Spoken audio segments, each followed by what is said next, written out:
Cloud ಕಲಿತಾ ಇದ್ದೀರಾ, courses complete ಮಾಡ್ತೀರಾ, ವಿಡಿಯೋಸ್ ನೋಡ್ತೀರಾ, ಸರ್ಟಿಫಿಕೇಶನ್ಸ್ ಕಂಪ್ಲೀಟ್ ಮಾಡ್ತೀರಾ, ಆದ್ರೆ ಜಾಬ್ ಸಿಗುವ ಟೈಮ್ ಅಲ್ಲಿ ಶಾರ್ಟ್ ಲಿಸ್ಟ್ ಆಗಲ್ಲ. Only a very small percentage of people actually make it to the interview round. ಈ ಶಾರ್ಟ್ ಲಿಸ್ಟ್ ಆದವರು ಸ್ಮಾರ್ಟ್ ಇದ್ದಾರೆ ಅಂತಲ್ಲ, ಬಟ್ ಇವರು ರಾಂಗ್ ವೇ ಚೂಸ್ ಮಾಡಿ ಪ್ರಿಪೇರ್ ಮಾಡ್ತಾ ಇಲ್ಲ. And that's why I will tell you what skills actually gets you shortlisted for cloud jobs in 2026. Hi, I'm Bhumi and welcome to MicroD.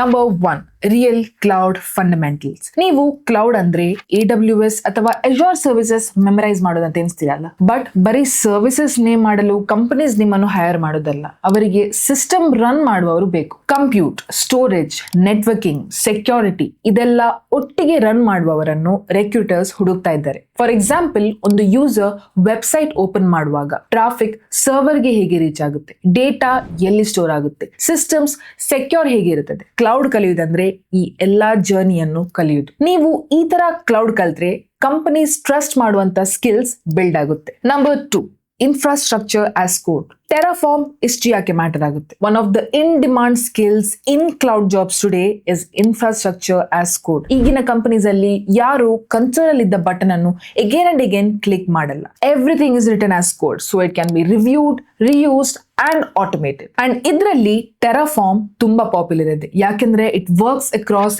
AWS, Azure and GCP. And recruiters ಗೆ Terraform ಅಂದ್ರೆ ತುಂಬಾ ಇಷ್ಟ, because cloud infrastructure ಹೇಗೆ build ಮಾಡೋದು ಇದನ್ನು ಅದು ತೋರಿಸ್ತದೆ ಒಂದು ಪ್ರೊಫೆಷನಲ್ ರೀತಿಯಲ್ಲಿ. ಇದು ಒಂದು ಸ್ಕಿಲ್ ನಿಮ್ಗೆ ಗೊತ್ತಿದ್ರೆ ಬಿಗಿನರ್ಸ್ ಇಂದ ಇದು ನಿಮ್ಮನ್ನು ಸಪರೇಟ್ ಮಾಡುತ್ತೆ. Number 3, CI/CD and automation. Companies expensive mistakes ಅನ್ನು ಹೇಗೆ ಅವಾಯ್ಡ್ ಮಾಡ್ತಾರೆ? ಸೊ ಕೋಡ್ ಬರೆದ ನಂತರ ಕಂಪನೀಸ್ ಅದನ್ನು ಮ್ಯಾನ್ಯುವಲಿ ಡಿಪ್ಲಾಯ್ ಮಾಡಲ್ಲ. ಇವರು ಆಟೋಮೇಟೆಡ್ ಪೈಪ್ಲೈನ್ಸ್ ಕಾಲ್ಡ್ CI/CD ಇದನ್ನು ಯೂಸ್ ಮಾಡ್ತಾರೆ. CI/CD ಏನ್ ಮಾಡ್ತದೆ? ಕೋಡ್ ಬರೆದ ನಂತರ ಅದನ್ನು ಟೆಸ್ಟ್ ಮಾಡ್ತದೆ, ಟೆಸ್ಟ್ ಆದ ಮೇಲೆ ಸೇಫ್ಲಿ ಡಿಪ್ಲಾಯ್ ಮಾಡ್ತದೆ. ಅಂಡ್ ಈಗಿನ companies basic CI/CD knowledge expect ಮಾಡ್ತಾರೆ, ಯಾಕೆಂದ್ರೆ ಮ್ಯಾನ್ಯುಯಲ್ ಮಿಸ್ಟೇಕ್ಸ್ ಇಂದ ಕಂಪನೀಸ್ ಹ್ಯೂಜ್ ಲಾಸ್ ಎಕ್ಸ್ಪೀರಿಯನ್ಸ್ ಮಾಡ್ತಾರೆ. ನಿಮ್ಗೆ ಎಲ್ಲಾ ಟೂಲ್ಸ್ ಮಾಸ್ಟರ್ ಮಾಡ್ಬೇಕಂತಿಲ್ಲ. ಒಂದು ಸಿಂಪಲ್ ಪೈಪ್ಲೈನ್ ಹೇಗೆ ವರ್ಕ್ ಆಗುತ್ತೆ, GitHub Actions or Jenkins use ಮಾಡಿ ಈ ಪೈಪ್ಲೈನ್ ಅನ್ನು ಹೇಗೆ ಬಿಲ್ಡ್ ಮಾಡುದು, ಈ ತರದ್ದು ಮಾಡರ್ನ್ ವರ್ಕ್ ಫ್ಲೋಸ್ ಹೇಗೆ ವರ್ಕ್ ಆಗ್ತಿದೆ ಅಂತ ಗೊತ್ತಿದ್ರೆ ರೆಕ್ರೂಟರ್ಸ್ ಗೆ ಸಾಕು. Number 4, containers and Kubernetes. ಹಲವು ಬಿಗಿನರ್ಸ್ ಗೆ ಕುಬರ್ನೆಟಿಸ್ ಅಂದ್ರೆ ತುಂಬಾ ಭಯ, ಆದ್ರೆ ಹೈರಿಂಗ್ ಮ್ಯಾನೇಜರ್ಸ್ ಎಂಟ್ರಿ ರೋಲ್ಸ್ ಗೆ ನೀವೊಂದು ಎಕ್ಸ್ಪರ್ಟ್ ಇರ್ಬೇಕಂತ ಎಕ್ಸ್ಪೆಕ್ಟ್ ಮಾಡಲ್ಲ. ಅವರಿಗೆ ಬರೀ ಪ್ರಾಕ್ಟಿಕಲ್ ಯೂಸೇಜ್ ಬೇಕು. ನಿಮ್ಗೆ ಒಂದು ಅಪ್ಲಿಕೇಶನ್ ಅನ್ನು ಡಾಕರ್ ಕಂಟೈನರ್ ಒಳಗೆ ಹಾಕ್ಲಿಕ್ಕೆ ಆಗುತ್ತಾ? And deploy it on managed services of Kubernetes like EKS or AKS.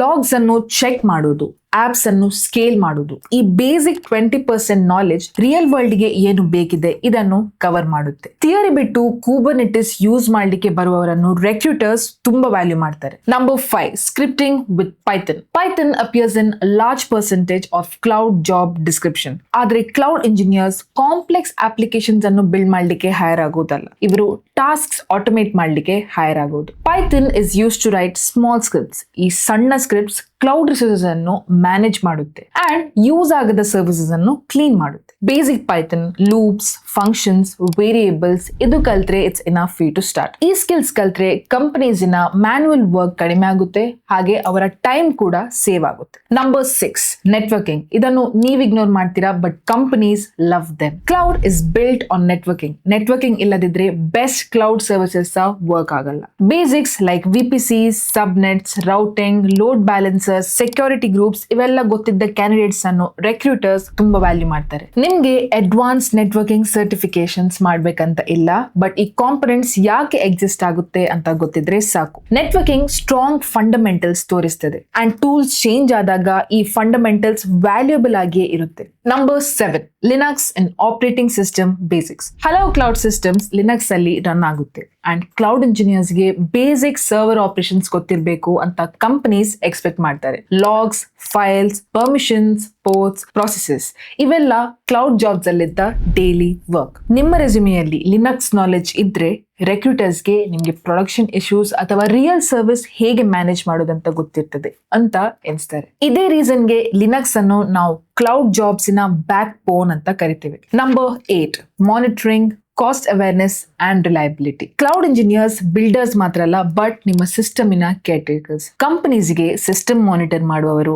ಅಲರ್ಟ್ಸ್ಗೆ respond ಮಾಡುವವರು, ಹಾಗೆ ಸರ್ವಿಸಸ್ ಅನ್ನು ರನ್ನಿಂಗ್ ಇಡುವವರು ಬೇಕು. Understanding logs, basic monitoring tools, ಹಾಗೆ ಕ್ಲೌಡ್ ಕಾಸ್ಟ್ ಆಪ್ಟಿಮೈಸೇಷನ್, ಈ ಸ್ಕಿಲ್ಸ್ ಎಲ್ಲ ಗೊತ್ತಿದ್ರೆ ಇಟ್ಸ್ ಅ ಪ್ಲಸ್ ಪಾಯಿಂಟ್. ಈ ಸ್ಕಿಲ್ಸ್ ರೆಕ್ರೂಟರ್ಸ್ಗೆ ಏನ್ ಹೇಳ್ತದೆ ಅಂದ್ರೆ, ಯು ಥಿಂಕ್ ಬಿಯಾಂಡ್ ಡಿಪ್ಲಾಯ್ಮೆಂಟ್, ನಿಮ್ಗೆ ಲಾಂಗ್ ಟರ್ಮ್ ಸ್ಟೆಬಿಲಿಟಿ ಹಾಗೆ ಬಿಸ್ನೆಸ್ ಇಂಪ್ಯಾಕ್ಟ್ ಇದ್ರ ಬಗ್ಗೆ ಗೊತ್ತಿದೆ. And the last one, communication and learning ability. Finally cloud ಇಂಜಿನಿಯರ್ಸ್ಗೆ ಮಷೀನ್ಸ್ ಜೊತೆ ಮಾತ್ರ ಅಲ್ಲ, ಬಟ್ ಜನರ ಜೊತೆ ವರ್ಕ್ ಮಾಡ್ಲಿಕ್ಕೆ ಇರ್ತದೆ. ಅಂಡ್ ನಾನ್ ಟೆಕ್ನಿಕಲ್ ಟೀಮ್ಸ್ಗೆ ಟೆಕ್ನಿಕಲ್ ಐಡಿಯಾ ಶೇರ್ ಮಾಡುವ ಇನ್ಸ್ಟೆನ್ಸಸ್ ಬರ್ತದೆ. ಯಾಕೆಂದ್ರೆ ಕ್ಲಿಯರ್ ಕಮ್ಯುನಿಕೇಶನ್ ತುಂಬಾ ಟ್ರಸ್ಟ್ ಬಿಲ್ಡ್ ಮಾಡ್ತದೆ. ಕ್ಲೌಡ್ ಬೇಗ ಚೇಂಜ್ ಆಗ್ತಿದೆ ಅಂಡ್ ಹೈರಿಂಗ್ ಮ್ಯಾನೇಜರ್ಸ್ಗೆ ಎಲ್ಲ ಗೊತ್ತಿರ್ತದೆ. ನಿಮ್ಗೆ ಕ್ಯೂರಿಯಾಸಿಟಿ, ಅಡ್ಯಾಪ್ಟೇಬಿಲಿಟಿ ಹಾಗೆ ಬೇಗ ಕಲಿಯುವ ಇಂಟ್ರೆಸ್ಟ್ ಇದ್ದರೆ ಅವರು ಇನ್ಸ್ಟೆಂಟ್ಲಿ ನಿಮ್ಮನ್ನು ಶಾರ್ಟ್ ಲಿಸ್ಟ್ ಮಾಡ್ತಾರೆ. So finally short cuts use ಮಾಡದೆ ನಾನು ಮೆನ್ಷನ್ ಮಾಡಿದ ಎಲ್ಲಾ ಸ್ಕಿಲ್ಸ್ ನಿಮ್ಮನ್ನು ರೈಟ್ ವೇಗೆ ಕೊಂಡೋಗ್ತದೆ.